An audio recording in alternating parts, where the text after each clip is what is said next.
Buenos días, tardes o noches, mi nombre es Fernando Flores.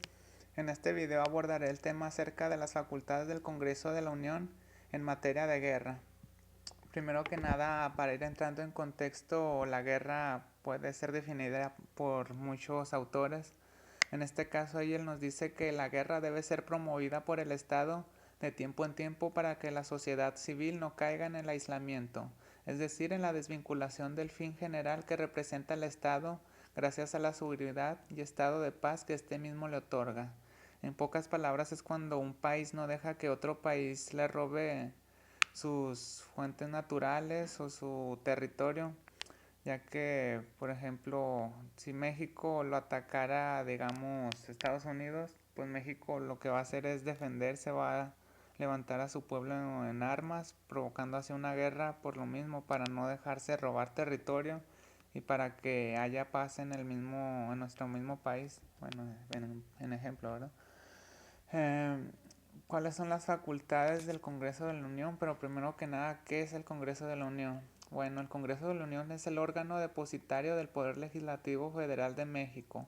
Este se conforma por una asamblea bicameral dividida entre el Senado, constituido por 128 integrantes, y la Cámara de Diputados, que consta de 500 legisladores. Esto se refiere a que el Congreso de la Unión está dividido en dos partes. En una parte hay 500 legisladores y en otro 128 integrantes, los cuales una vez reunidos pueden llegar a aprobar ciertas leyes, normas o, o acuerdos, etcétera. Este, el Congreso de la Unión tiene diversas facultades, entre ellas respecto a la iniciativa de guerra. El Congreso tiene facultad para, pues como lo indica la fracción número 7, para declarar la guerra en vista de los datos que la presente el Ejecutivo. Pues esto quiere decir de que el Poder Ejecutivo, si le presenta, digamos, no, nos quieren declarar la guerra a nosotros, pues ellos tienen como ese poder para decir, no, pues que tenemos que defendernos, porque cuando declaran una guerra, pues a veces no hay alternativas más que o pelear o entregar lo que el otro país quiere, por ejemplo, territorio. Este, Respecto a la declaración de la guerra, esto lo vemos en el artículo 89, en la fracción octava, respecto a las facultades que tiene el presidente de la República.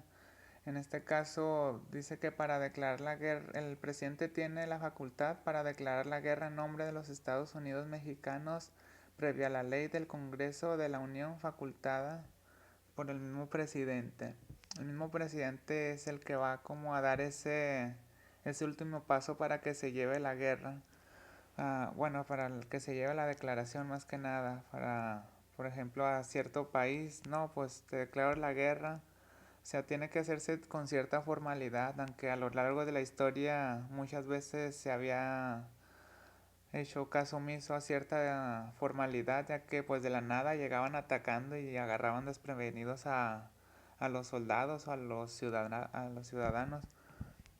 Este, la terminación de la guerra, bueno, después de que pasa la etapa de la iniciativa y la declaración, pues llega un punto en el que termina, y esto es cuando la guerra al menos concluye habitualmente con la declaración de un tratado, lo cual corresponde al presidente de la República con la aprobación del Senado. Pues sí, básicamente es de que para que llegue la terminación, así como había una declaración formal, también tenía que haber una terminación formal. Por ejemplo, si se enfrentara Francia contra Vietnam, si pierde Vietnam, le diría, no, pues sabes que ahí muere, mira, ya se podría decir como un tratado de rendición también, o inclusive uno de paz, ya que eso pondría fin a la guerra, o incluso pues habiendo un ganador, no necesariamente con un pacto escrito. Para que la guerra se lleve a cabo, pues para eso, al menos aquí en México, el presidente tiene la disposición de la Marina, de la Fuerza Aérea y de la Terrestre, así como los militares, soldados. En relación a la Constitución también nos dice que los ciudadanos pues tienen como la obligación de responder cuando el Estado los necesite. Por ejemplo, levantarse en armas para defenderse o para estar inclusive preparados, al menos para eso también se exige la cartilla militar. Y pues como dato en relación al tema, recientemente había entrado en vigor un rumor respecto a que, aparte de que los hombres, por ley, en teoría, porque prácticamente no todos los hombres tienen la cartilla militar, supuestamente a las mujeres también se les iba a exigir que la tuvieran para estar como más preparados y para ser más precavidos en una posible guerra. Y pues al menos así termino yo con esta presentación. Espero que haya sido entendible y algo clara. Gracias.